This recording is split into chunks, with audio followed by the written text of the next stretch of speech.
অবস্থায় মৃত্যু হয়ে যায়, ক্ষতিটা কি হবে শুনুন। দেখতে দেখতে সময় হয়ে গেল।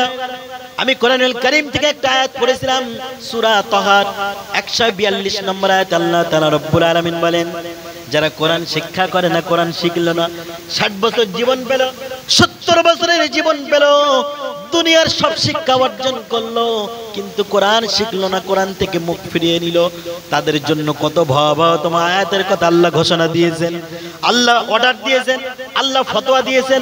আল্লাহ তাআলা রব্বুল আলামিন সূরা তাহার ভিতরে বলেন, ওয়ামান আ'রাদা আন যিকরি ফাইন্না লাহু মাঈশাতান যানকা। আল্লাহ তাআলা রব্বুল আলামিন বলেন, যে ব্যক্তি কোরআনুল কারীম থেকে মুখ ফিরিয়ে নেবে, কোরআন থেকে নিজেকে গুটিয়ে নেবে, কোরআন থেকে মুখ ফিরিয়ে নেবে, আল্লাহ বলেন ফাইন্না লাহু মাঈশাতান যানকা, আমি আল্লাহ তার জীবনকে সংকীর্ণ করে দেব। আল্লাহ তার জীবনকে কি করে দেবে? সংকীর্ণ করে দেবে। তাফসীর ইবনে কাসিরের ভিতরে ইবনে কাসির রাহমাতুল্লাহ এই কথাটা দুইটি ব্যাখ্যা করেছেন, যে একজন ব্যক্তি যখন কোরআন না শিখে বিদায় হবে, তার জীবনে দুইটি সংকীর্ণ করে দেবে।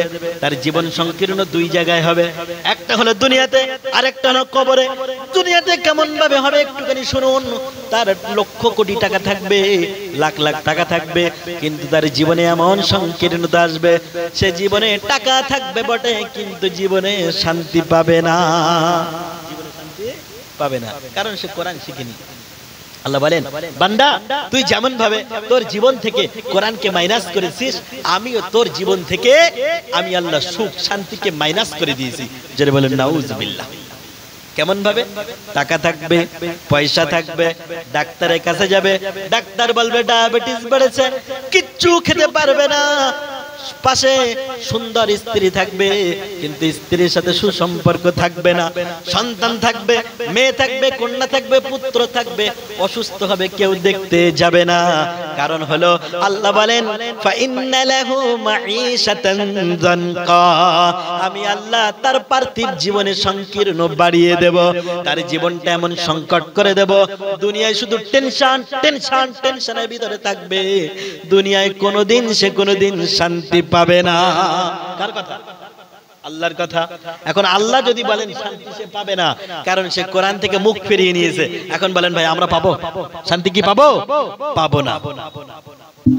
আমার প্রিয় ভাইরা, তাফসীর ইবনে কাসির রাহমাতুল্লাহ এই ব্যাখ্যা করতে গিয়ে বলেন, আর একটা জীবনে ওই মানুষকে যখন কবরে রাখা হবে, তখন ওই বান্দাকে যখন কবরে রাখা হবে, ওই বান্দা তখন ফাইন্না লাহু মাঈশাতান যানকা, তার যখন কবরে রাখা হবে, তার কবরের জীবনটা সংকীর্ণ হয়ে যাবে।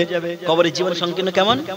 তার কবরে রাখার সাথে সাথে কবরের দুই সাইডের মাটি এমন সংকীর্ণ হয়ে যাবে, দুই সাইডের মাটি তাকে এমন চাপ দিতে থাকবে।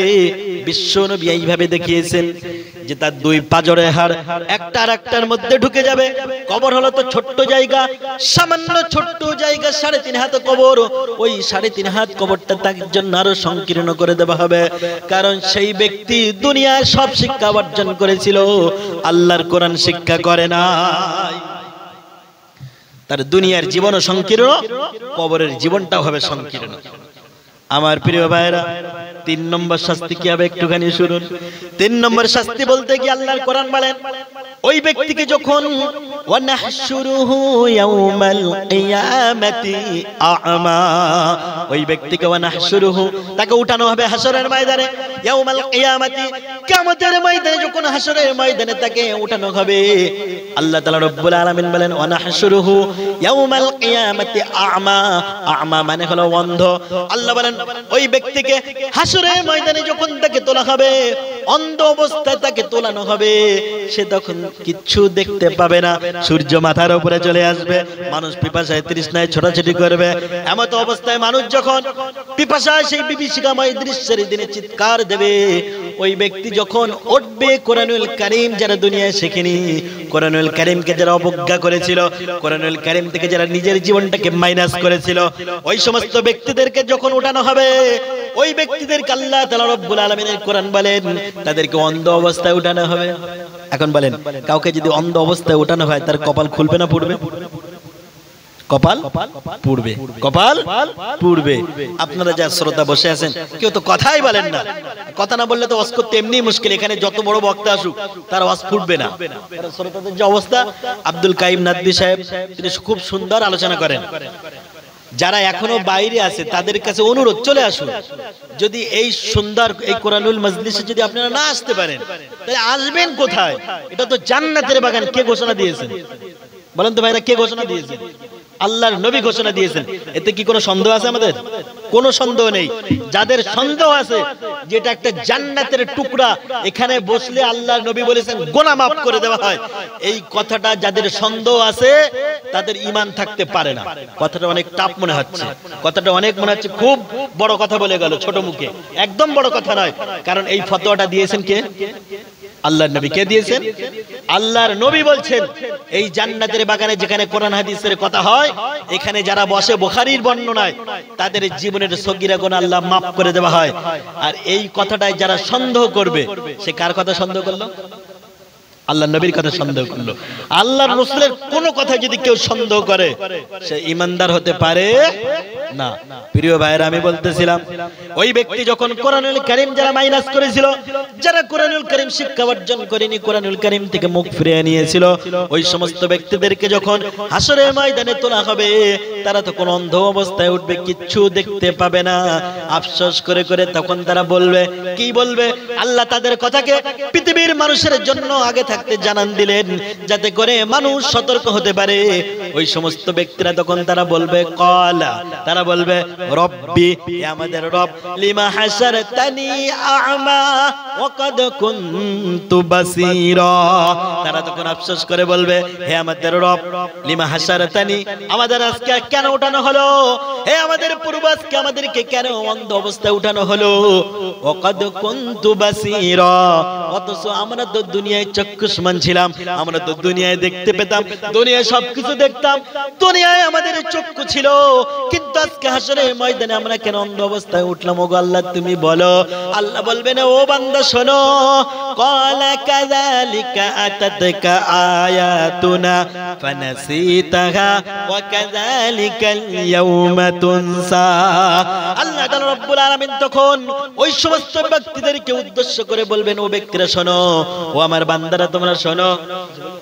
প্রিয় ভাইরা, আমি বলতেছিলাম ওই সমস্ত ব্যক্তিরা যখন তাদেরকে জিজ্ঞাসা করবে, আল্লাহ তাআলা রব্বুল আলামিনের কাছে তারা যখন জিজ্ঞাসা করবে, ওগো আল্লাহ দুনিয়ায় সব তো দেখতাম, তোমার সৃষ্টির সৌন্দর্য দেখতাম, আল্লাহ পাহাড় দেখেছি, নদী নালা পর্বত নালা কত কিছু দেখেছি, দুনিয়ায় আমাদের চক্ষু ছিল, কিন্তু আজকে কেন আমরা দেখতে পেলাম না?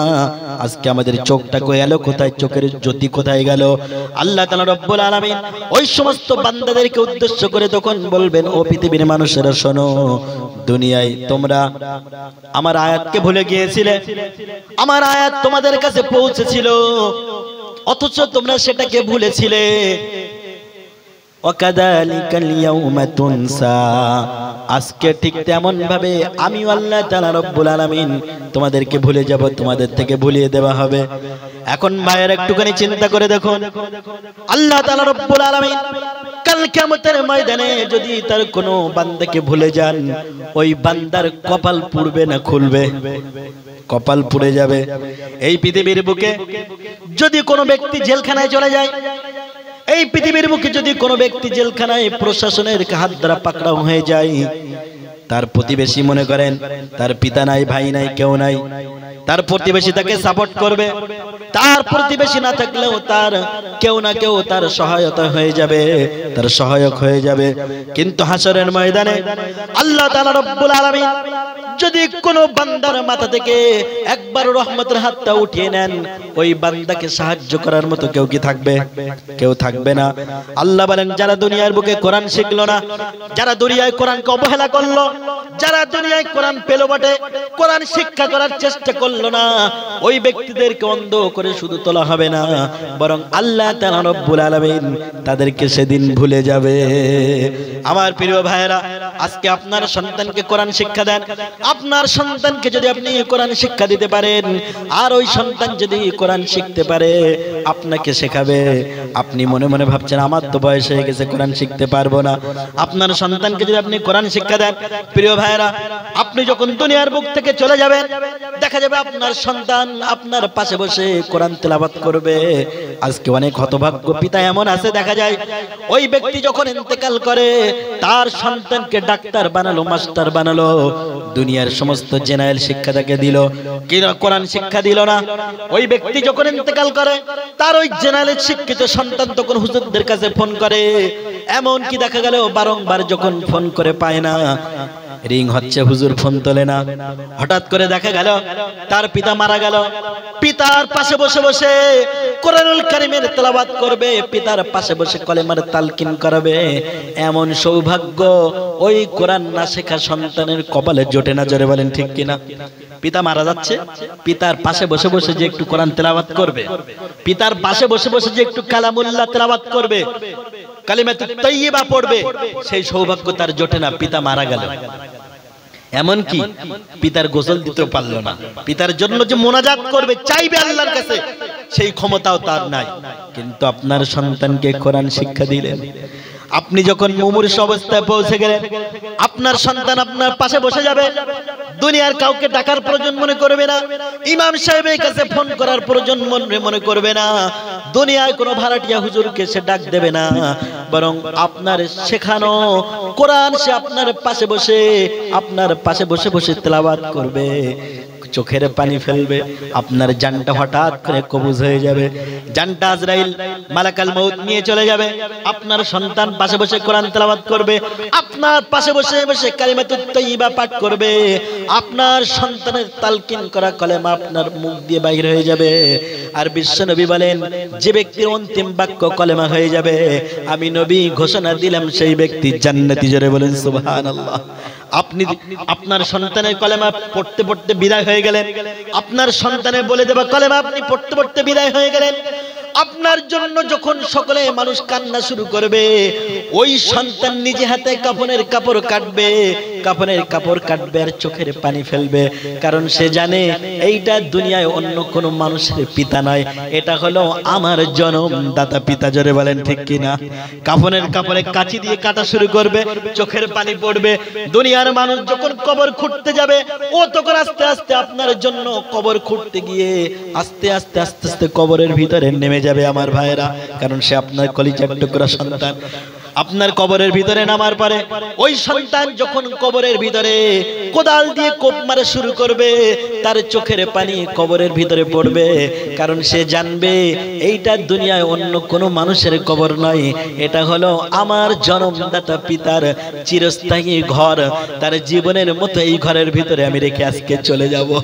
ওই সন্তান তখন কবর খুঁড়তে খুঁড়তে যতবার মাটিতে কোপ মারবে, ততবার তার ফিলিংস অনুভূতি হবে যে আমি মাটিতে কোপ মারি না, বরং যেন আমি আমার বুকের উপরে কোপটা মারি, ততবার তার চোখ দিয়ে পানি পড়বে।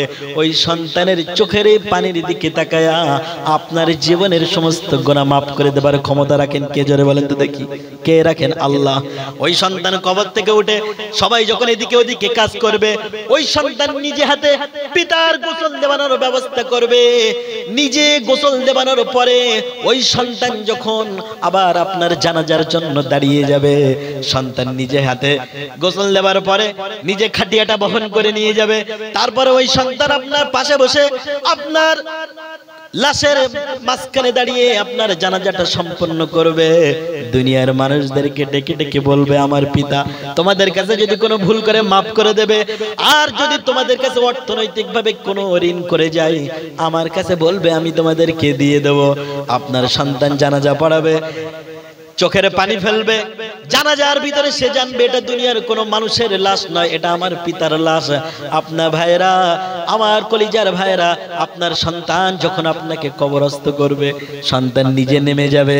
আর যে কবরের ভিতরে দেখবেন পিতার কবরে সন্তান যখন নেমে যায়, তখন ওই কবর থেকে সন্তানের একটু উঠতে দেরি হয় কি হয় না?